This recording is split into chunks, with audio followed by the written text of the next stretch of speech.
खान साहब के जो नए सूबे हैं उस पे इमरान खान साहब तो हमेशा इसकी सपोर्ट करते रहे हैं और उन्होंने कहा है कि जो इमरान खान के लिए रिलीफ है और स्पेस है वो भी आपको मिल सकता है अगर आप भी नए सूबों को सपोर्ट करें। तो क्या है इस वक्त पार्टी का मौक़िफ़? क्या हज़ारा सूबा अलग बनना चाहिए, जनूबी पंजाब अलग सूबा बनना चाहिए, कराची अलग सूबा बनना चाहिए? क्या मौक़िफ़ है पाकिस्तान तहरीक इंसाफ का इस पे? बिस्मिल्लाहिर्रहमानिर्रहीम। अल्लाहुम्मा सल्ली अला मुहम्मदिन व अला आलि मुहम्मद। अफसर आलम साहब, बात पाकिस्तान की होनी चाहिए। पाकिस्तान का मफाद जिस चीज जी। में हो वही करना चाहिए। अली मोहम्मद या तहरीक इंसाफ, बिलखुसूस इमरान खान, मैं नहीं समझता हम कभी भी कोई ऐसा काम करना चाहेंगे जो पाकिस्तान के खिलाफ हो, मफाद में अवाम के, लेकिन हमें कोई उससे रिलीफ मिले नहीं। अगर हम छोटे सूबों की सपोर्ट की बात करेंगे तो सिर्फ इसलिए नहीं करेंगे कि उससे खान साहब को, हमारी जमात को कोई रिलीफ मिले, आज़ादी मिले। नो, हम अपने उसूली मौक़िफ़ पे खड़े थे, हैं और रहेंगे। उसूली मौक़िफ़ क्या है? वो ये है कि खान साहब ने हमेशा ये बात की है कि पाकिस्तान में छोटे फेडरेटिव यूनिट्स की न सिर्फ गुंजाइश है बल्कि उसको अमली तौर पे उन्होंने स्टेप भी लिया, और पाकिस्तान की तारीख में पहली बार बहुत अरसे बाद एक सराइकी सूबे की तरफ कुछ मजबूत जो है वो कदम उठाए। हालांकि पूरा काम तब भी नहीं हुआ था, लेकिन हमने एक एडिशनल सेक्रेटरी दे दिया, चीफ सेक्रेटरी दे दिया, उस ऑफिस दे दिए और उस तरफ चल पड़े थे। तो यस, इमरान खान साहब ने हमेशा ये बात की है कि फेडरेटिव यूनिट्स की तरफ हम जा सकते हैं मजीद। लेकिन मैं ये समझता हूं कि अगर इमरान खान साहब की सपोर्ट और तहरीक इंसाफ की सपोर्ट चाहिए तो फिर इमरान खान साहब को भी ये जो आपने बेड़ियां डाली हुई हैं और उनको बिल्कुल दुनिया से कट ऑफ किया है, उनसे हमारे राब्ता बहाल करें ताकि उनसे इस पे बात तो हो। आपका मतलब है कि अगर मुलाकातें शुरू हो जाएं उनके साथ, जो पाबंदी है, तो और उनके साथ मशवरा हो जाए तो फिर पीटीआई इसकी सपोर्ट करेगी नए सूबों की? उसमें हज़ारा सूबा भी है वैसे। अब साहब साहब देखिए, मैं नहीं समझता किसी भी सियासी लीडर के साथ वो होना चाहिए जो खान साहब के साथ हुआ, या मुशर्रफ साहब के दौर में मियां साहब के साथ हुआ, या जिया साहब के दौर में बीबी शहीद के साथ हुआ। आप सब इन चीजों के खुद चंद गवाह हैं, आप खुद उस एज में हैं जो आपकी आंखों के सामने हुआ है। Time has now come up कि हम सारे मैच्योर लोगों की तरह बैठें। एस्टैब्लिशमेंट भी कोई हमारी दुश्मन नहीं है, इस मुल्क के जो है सरहदों के मुहाफिज है, अपनी जानें देते हैं। लेकिन कुछ चीजें ऐसी हैं जिसको हमें अब ट्यून करना होगा, ठीक करना होगा, चीजों को अपनी अपनी जगह पर वापस जाना होगा। अगर हम इसके लिए तैयार हैं तो सब चीजों के बाद, उसके आपने हजारा सूबे की 2 दफा बात की है, हमारी अपनी हुकूमत में उस पर यहां से रेजोल्यूशन भी पास हुई है पख्तूनख्वा असेंबली से। इमरान खान साहब ने भी उसकी सपोर्ट की थी, और मैं तो बाकायदा ऑन रिकॉर्ड हूं कि एबटाबाद जाके मैंने सुबह हजारा का नारा लगाया पख्तून होते हुए, क्योंकि मैंने हमेशा इस सबसे लाली परचम पाकिस्तान की बात की है। तो अगर सुबह हजारा से हजारा के लोगों की जिंदगी बेहतर होती है, पाकिस्तान अहम है, पाकिस्तान में क़यामत तक रहना है। बाकी सूबे इंसान की बनाई हुई तकसीम है, उनको छोटा बड़ा अवाम के ठीक है। मफाद में किया जा सकता है, लेकिन उस पर कंसेंसस और तमाम सियासी जमातों को साथ लेके चला जाए, डंडे के जोर से नहीं, गुफ्तगू से। अच्छा, अगर आपने कहा कंसेंसस से हो तो पाकिस्तान पीपल्स पार्टी तो इस पर बिल्कुल नहीं मानेगी। और दूसरी बात यह है कि अगर लसानी बुनियादों पर सूबे बनाना शुरू कर दिए, जैसे हज़ारा की बात की आपने, सराइकी सूबा की बात की है, कराची सूबा की बात एमकेएम कर रही है, वो भी लसानी बुनियादों पर है, तो फिर तो एक नया पेंडोरा बॉक्स नहीं खुल जाएगा? आपकी बात में अफसार सा वजन है, इंसानी बुनियाद पे नहीं, इंतजामी बुनियाद पे, जिससे लोगों को उनकी बुनियादी सहूलतें, जिंदगी की जो बेसिक चीजें हैं, सबसे पहले तो इंसाफ है, उसके साथ एजुकेशन है, हेल्थ है, रूरल इंफ्रास्ट्रक्चर है, जिंदगी की बाकी सहूलियात हैं, साफ पानी है, इस तरह की बहुत सी चीजें हैं। तो वो आपको देखें, अगर आप उसको लोकल बॉडी स्ट्रॉन्ग करके दे सकते हैं, वो भी एक अल्टरनेटिव हो सकता है, जो सूबे का मुतबादिल तो नहीं, लेकिन बहुत हद तक आपको कुछ चीजें बहुत बड़ी हद तक सॉल्व करके दे सकता है। लेकिन आज तक हमने बदकिस्मती से, सियासी जमातों की मैं बात कर रहा हूँ, सच्ची बात, अपने आप को कोई नहीं करता, हर कोई डिक्टेटर को दोष देता है। पाकिस्तान की तारीख में अगर कभी कोई सही लोकल गवर्नमेंट किसी हद तक चली, वो डिक्टेटर मुशर्रफ के दौर में थी। हम सियासी जमातें ना अपनी जमात के अंदर जो है वो एहतसाब करते हैं, ना हम जमात के अंदर जो है सही जमहूरियत लेके आते हैं, इलेक्शन कराते हैं, और ना हम इख्तियार नीचे अवाम तक मुंतकिल करने के हक में हैं।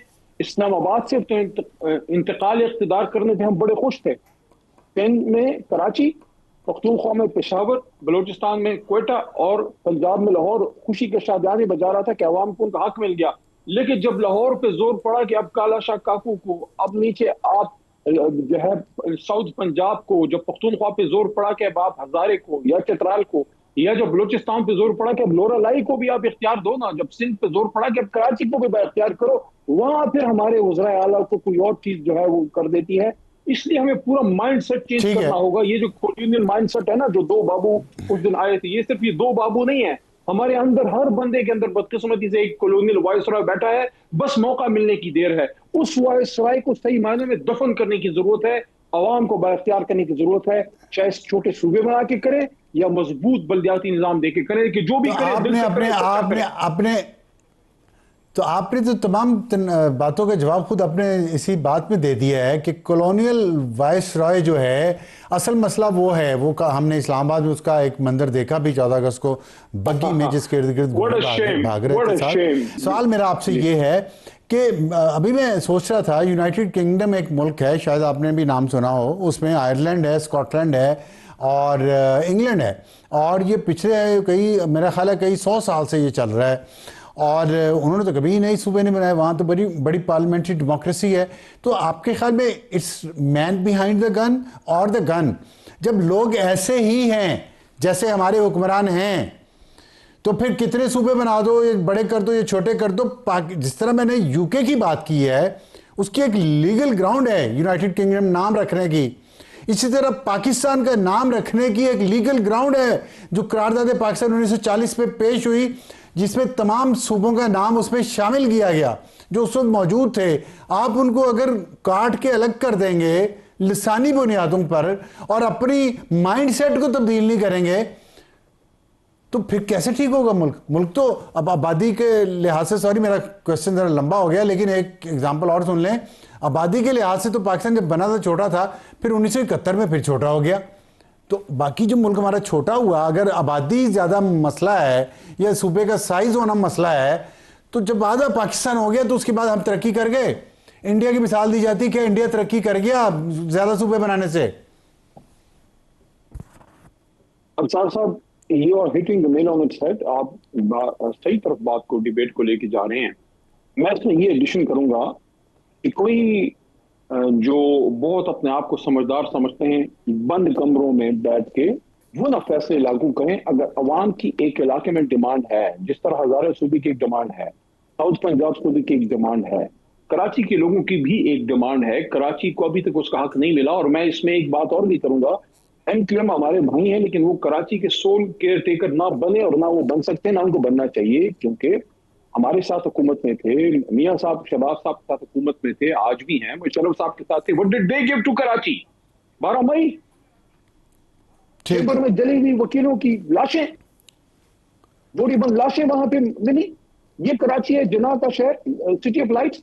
तो अगर हमने कराची को बाइख्तियार करना है तो यस, लेकिन वो किसी जमात का नहीं, वो पूरे कराचियाइट्स की एक डिमांड पे काम हो और उसके सिंध में भी एक मुताबिकत की फिजा पैदा हो। ऐसा ना हो कि जो सिंधी नेशनलिस्ट है वो उसको कहीं और लेके जाएं। इसलिए मैंने एक बात की कि पहले फजा बनाएं, एक कंसेंसस बनाएं, उस पर बैठें और फिर फैसले करें। लेकिन उसके लिए माइंडसेट सबसे अहम चीज है। जब तक सियासी जमातें अपना माइंडसेट या ब्यूरोक्रेसी के बावजूद अपना जहन नहीं चेंज करेंगे, देखें सबसे बड़ी मिसाल ये कायद-ए-आज़म मोहम्मद अली जिन्ना है। उनके अंदर कोई खन्नास नहीं था, वो सेल्फ मेड आदमी था ना, बाप से विरसे में कोई बड़ी जदादें नहीं मिली थी। उसने अंग्रेज से जो गुलामी है, गुलामी को आजादी में तब्दील करने के लिए उसने अल्लाह की दी हुई विजडम से काम लिया।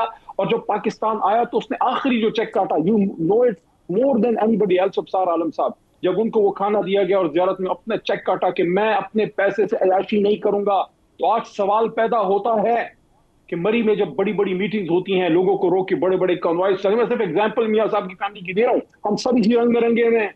जो अवाम के टैक्स के पैसों से, जो हम मिनिस्टर्स की सुबह जाके देखें, सरकारी लोग गाड़ियां स्कूलों के बाहर खड़ी होती हैं, वीकेंड पे जाके देखें वजीरों की, बाबुओं की। मैं आपकी बात से मुत्तफिक हूं, मैं मुत्तफिक हूं, लेकिन मुझे सिर्फ ये बता, इसका जवाब दे दें कि चेंज करें ना। नहीं, मुझे इसका सिर्फ जवाब दे दें कि इस मैन बिहाइंड द गन और द गन, जो चलाने वाले हैं निजाम को, वो गलत हैं या निज़ाम गलत है और चलाने वाले तो बहुत अच्छे हैं, निज़ाम नहीं चलने दे रहा। एक ही ग्रुप है ब्यूरोक्रेसी में, ये दो ग्रुप्स हैं जिन्होंने कब्जा किया हुआ पूरे पाकिस्तान पे। अब जो डाकखाना चलाता है वो भी सीएसएस ऑफिसर होता है, उसने तो इस मुल्क को तबाह नहीं किया ना, उसने तो नहीं मुल्क को तोड़ा। या जो रेलवे में काम करता है उसने रेलवे को तो खराब किया होगा, पूरे मुल्क पे तो कब्जा एक ही ग्रुप का है। तो वो ग्रुप उसको तो कोई ठीक कर नहीं सकता। सूबे तोड़ दो उनको, उनको मजीद मतलब आप खाने के लिए चीज़ें दे दें, मजीद पिज्ज़ा के टुकड़े मजीद कर दें, ये चाह रहे हैं। अभी 14 अगस्त गुजरी है अफसार साहब, अभी 14 अगस्त गुजरी, आज दूसरा दिन है। ये एक एक दिन करके 39 साल 79 ईयर्स पास हो गए, हम वो मुल्क हासिल ही ना कर सके जिसके लिए जिन्ना साहब ने ये कुर्बानी दी थी, सब ने दी थी। हमने 47 को 14 अगस्त को यूनियन जैक उतार के सब जिलाली परचम तो लहरा दिया, लेकिन अपने अंदर का वो ब्राउन स्टाब मार ना सके। जो अंग्रेजी बोलने पे फख्र करता है, जो छुट्टियों में जो है यूके जाता है, जो अपने बच्चों को यहाँ हमारे मुल्क के बच्चे तो टाट के स्कूलों में रोने, उसके बच्चे ऑक्सफोर्ड कैम्ब्रिज हार्वर्ड में जाके पढ़े, वो सरदार भी जिम्मेदार हैं जिनके अपने गोट गांव में वो डेरे और वो चौधरी और बड़े बड़े खान नवाब जिनके गांव के स्कूलों में बच्चे जमीन पर पढ़ते हैं, उनके बच्चे ऑक्सफोर्ड हार्वर्ड जाके पढ़ते हैं। आज भी आपके जो यहाँ बड़े बड़े क्लब्स हैं, यहाँ वो कोई आम आदमी जाके एक कप चाय पीने का सोच सकता है? जो अंग्रेज के वक्त में बात होती थी कि dogs and Indians are not allowed, क्या हमने वो जहनी सोच बदली? वो जहन तो नहीं बदला ना, वो आजादी तो अंदर नहीं आ सकी ना। इसलिए जो आप बात कर रहे हो ना छोटे सूबे, यस, अगर हमने अपना जहन नहीं बदला, अगर हमने अपना विल नहीं बदला, अपनी सोच चेंज नहीं की, तो छोटे सूबे भी आपके मसले का हल नहीं। आप कहते हैं क्या इज इट द गन? तो पहले सोच बदले ना, पहले जहन बदले, पहले सोच बदले। ये ना सूबे बना के बैठ जाए फिर पता चले ओहो सोच तो बदली नहीं, अब कुछ और करते हैं। 2 दफा आपने इस प्रोग्राम में एक सवाल किया कि इज इट द गन और is the man behind the gun that counts, यानी कि क्या सिस्टम फेलियर है या लोगों का फेलियर है? अफसार साहब कहते हुए शर्म आती है, लेकिन फेलियर दोनों का है। सिस्टम का भी फेलियर है और बंदों का भी फेलियर है। जिस मकसद के लिए मुल्क बनाया था वो निजाम ही अपना दे सके। चलें, ठीक है, ठीक है। आखिर में एक सवाल का जवाब दे दें सिर्फ कि सोहेल अफरीदी साहब तो कह रहे हैं कि जिनके पास अवामी मैंडेट ही नहीं है वो सूबे नहीं बना सकते। तो 27 सितंबर को आपका लॉन्ग मार्च भी आ रहा है, तो अगर खान साहब की अपीलें 18 अगस्त को मंजूर हो गई, उनसे जो अदालत में है उनसे मुलाकात के लिए और इलाज के लिए, तो फिर लॉन्ग मार्च पोस्टपोन हो जाएगा। आई थिंक इमरान खान साहब तक रसाई अफसार साहब जरूरी है। कीमती आदमी है, साबिक वज़ीर आज़म है, इस मुल्क के हीरो हैं। पीटीआई की नज़र से नहीं, पाकिस्तानी की सोच से मैं आपको कह रहा हूँ। मैं किसी भी बड़े सियासी लीडर या किसी सियासी कारकुन, किसी पाकिस्तानी पर जुल्म के हक में कभी ना रहा ना हूँ। अपनी हुकूमत में भी आवाज उठाई और अब भी अपोजिशन में भी कर रहा हूँ। जहां तक सुबह का ताल्लुक है, मैं समझता हूँ ये थोड़ा सा मेरे या सुहेल या हमारे पे ग्रेड से ऊपर की इस वक्त बात है। Let Imran Khan deal with it, हमें उन तक जाने दें, ये इमरान खान से करने का काम है। तो अगर इमरान खान तक रसाई हो जाएगी तो मैं ये समझता हूँ कि ब्रेक थ्रू होगा। कल का दिन बड़ा है, मैं अगर सुप्रीम कोर्ट से कोई रास्ता निकलता है, मैं समझता हूँ कि अल्लाह ताला इस मुल्क के इस सियासी खजा में कोई बहार का कोई पेश खेमा वो हो सकता है, कोई अच्छी हवाएं चल सकती हैं, लेकिन वो हो आईनी हवाएं, वो डील की हवाएं ना होंगी और ना हमने कोई डील करनी है।